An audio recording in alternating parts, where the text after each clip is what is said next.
தீபாவளி அன்னைக்கு காலையில் எழுந்திரிச்சு எண்ணெய் தேய்ச்சி குளிச்சுட்டு ரத்த பொரியலோடு ஸ்டார்ட் பண்ணியாச்சு. இந்த தீபாவளிக்கெலாம் பிரியாணிலாம் செட்டே ஆகாது. முந்தின நாள் நைட்டு புதுசாக அரைச்ச மாவில் காலையில் எழுந்திரிச்சோடனே சுட சுட இட்லி ஊற்றி சூடாக கறிக்குழம்பு ஊற்றி குழப்பி அடித்தாதான் தீபாவளி பொழுது நல்லா போகும் அப்படின்றது நம்ம வீட்டில் இருக்கவங்களோட மைண்ட் செட்டு. இப்போ இல்லை, காலங்காலமாக. அதே மாதிரி காலையில் எழுந்திரிச்சு ஆளுக்கு ஒரு பிளேட்டு பல்காக ரத்த பொரியலை சாப்பிட்டு முடிச்சுட்டு சுட சுட இட்லி ஊற்றி சிக்கன் குழம்பு மட்டன் சூப்பு அப்படின்னு சொல்லிட்டு காலை பொழுது முடிச்சுட்டு அதுக்கப்புறம் மதியத்துக்கு ரசம் மட்டன் குழம்பு ரைஸு அப்படின்னு சொல்லிட்டு எல்லாத்தையும் வச்சுட்டு கொஞ்சம் முந்தின நாள் நைட்டு முறுக்கு அதிரசம்லாம் பண்ணியிருந்தோம். ரிலாக்ஸாக அதையும் சாப்பிட்டுட்டு கொஞ்சம் வெளிச்சருகையிலே மாடிக்கு போயாச்சு வெடி வெடிக்கலாம் அப்படின்ட்டு. மாடியில் போய் வெடிலாம் வெடிச்சிட்டு அப்படியே அந்த பக்கம் திரும்பி பார்த்தா பசங்க இங்கிட்டு 10 பேர் அங்கிட்டு 10 பேர் 2 நாட்டுக்கு இடையில் போர் நடக்கிற மாதிரி வெடி தூக்கி தூக்கி ஒருத்தர் மேலே ஒருத்தர் மாற்றி மாற்றி போட்டுட்டு இருந்தாங்க.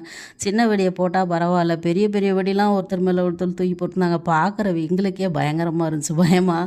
அதுக்கப்புறம் சரவெடிலாம் கையிலே பிடிச்சி போட்டுக்கிட்டு இருந்துச்சு. பார்க்குறக்கே ஆச்சரியமாக இருந்துச்சு, என்னடா இவ்வளோ தைரியமாக இருக்குதுல்ல இந்த பசங்க அப்படின்னு சொல்லிட்டு. அதுக்கப்புறம் வேடிக்கை பார்த்ததில் நைட் ஆயிடுச்சு. நாங்கள் இந்த நைட்டு வெடிக்கிற வெடி தான் நிறைய வாங்கி வச்சுருந்தோம்.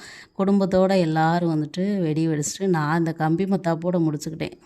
கம்பி மத்தாப்பு மட்டும் பிடிச்சிட்டு அப்படி நான் வேடிக்கை மட்டும் பார்த்துட்டு இருந்தேன். எல்லோரும் சூப்பராக என்ஜாய் பண்ணி வெடிச்சிட்டு இருந்தாங்க. மீண்டும் ஒரு வீடியோவில் பார்க்கலாம். டாட்டா.